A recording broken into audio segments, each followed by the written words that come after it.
Yop les amis, c'est Guilain et j'espère que vous allez bien. J'espère sincèrement que vos dernières semaines ciné se passent très bien parce que quand je vois les chiffres cataclysmiques des salles de cinéma et des entrées en septembre et octobre, je me dis comment c'est possible avec tous les bons films qu'on a au cinéma actuellement. J'ai parlé de Novembre et de Don't Worry Darling il y a très peu de temps et là je vais vous parler peut-être de l'un des meilleurs films sortis cette année et du meilleur film français sorti cette année. J'ai bien dit Simone, le voyage du siècle.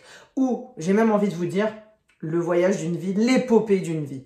Pour vous raconter très rapidement l'histoire, c'est un biopic réalisé par Olivier Dahan. En tout cas, Olivier, je suis pas sûr, Dahan, j'en suis persuadée, qui avait déjà réalisé La Môme, le film qui avait oscarisé et césarisé Marion Cotillard pour son interprétation d'Edith Piaf, et qui revient avec là un biopic sur Simone Veil. Simone Veil, qui est-elle? C'est l'une des femmes les plus influentes françaises du XXe siècle, et j'ai même envie de dire l'une des femmes les plus importantes de l'histoire de la France avec un grand F.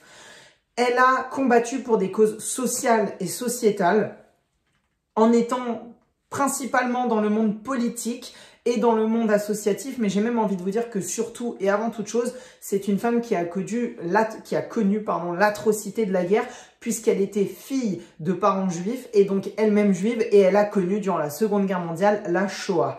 Et donc ce biopic nous raconte tout simplement l'histoire de sa vie, l'histoire de ses combats, comment elle est devenue, qui elle est devenue, comment cette jeune déportée et j'ai envie de dire survivante des camps est devenue l'une des personnes les plus importantes pour des causes sociales de la France. Le film ne nous demande pas et à aucun moment de prendre parti et d'avoir un avis sur ses idéologies. On nous montre juste pourquoi elle avait cette idéologie.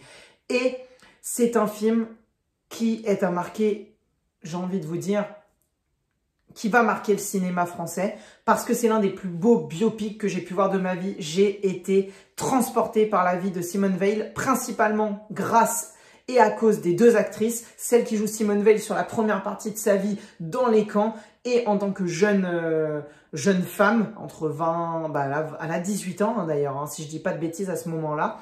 Et de l'autre côté, la Simone Veil qui va devenir politicienne, magistrate, et ensuite sur la fin de sa vie, au moment où elle raconte son mémoire, où vraiment les performances d'actrice sont exceptionnelles, mais vraiment j'ai pas d'autres termes, mais surtout, et à côté de ça, l'histoire de cette femme, et j'ai bien envie de dire l'histoire avec un grand H, est à écrire dans les livres pour enfants. C'est d'une importance capitale.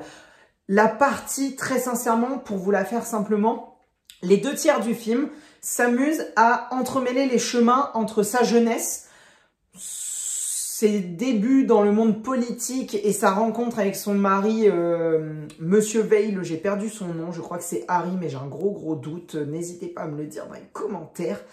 Et en même temps, sa vie quand elle a 40-50 ans, donc au plus haut de son pouvoir politique, j'ai envie de dire, et au moment où elle va tout simplement être pour l'Europe et expliquer et exprimer pourquoi elle est pour l'Europe. Et ça va être exprimé par les flashbacks où on nous montre sa jeunesse et où on comprend son idéologie. Et également ses combats pour le sort des prisonniers, que ce soit en France, en Algérie, durant la guerre d'Algérie, de la cause de la femme et évidemment de son grand, pas mouvement parce que c'est pas elle qui l'a lancé, c'est pas le terme, mais en tout cas de son combat pour la cause féminine et donc du fait qu'elle soit féministe. Et quelle femme, j'ai envie de dire quelle femme.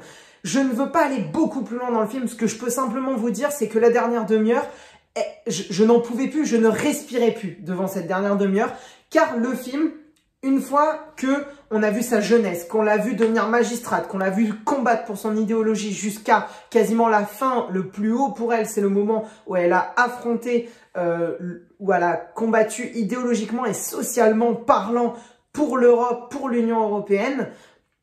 Et on voit une demi-heure de film exclusivement dans sa jeunesse, dans les camps de concentration, chose qui a été abordée légèrement tout le long du film. Et là, c'est frontal. On voit comment elle a survécu au camp avec sa sœur et sa mère. Et vraiment, on t'en fout plein la gueule. J'en ai vu plusieurs des films sur la Shoah parce que c'est un sujet que je trouve extrêmement intéressant et rien que le film en parle pour le devoir de mémoire, c'est extrêmement important de continuer à s'informer sur ce qui s'est passé pour ne surtout pas reproduire les mêmes conneries et les mêmes immondises et atrocités humaines. Et vraiment, la dernière demi-heure, on te parle bien d'atrocités humaines.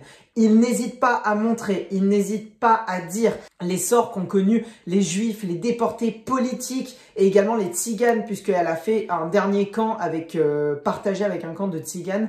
Et vraiment, le film sur ça, il t'en fout plein la gueule, des coups, des coups, des coups, des coups. Tu ne t'arrêtes pas pendant une demi-heure. Tu vois ces camps, tu as l'impression d'être avec eux, tu souffres avec eux et pourtant on aura, et j'espère, on ne connaîtra plus jamais une telle souffrance et c'est déjà horrible qu'une telle souffrance ait pu exister. Et vraiment, je ne respirais plus, j'avais la gorge nouée, j'étais pris tout simplement pour ce personnage, pour tous ces personnages qui vivent ça.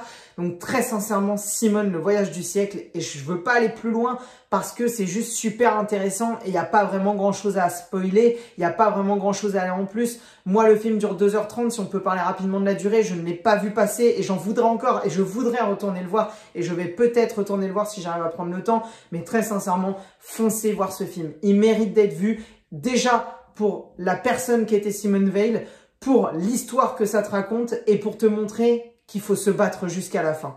Donc vraiment les amis, Simone, le voyage du siècle, c'est un grand oui pour moi. Je vous conseille d'aller le voir et n'hésitez pas à me dire si vous aussi vous avez été transcendé par ce film, ce que vous en avez pensé dans les commentaires.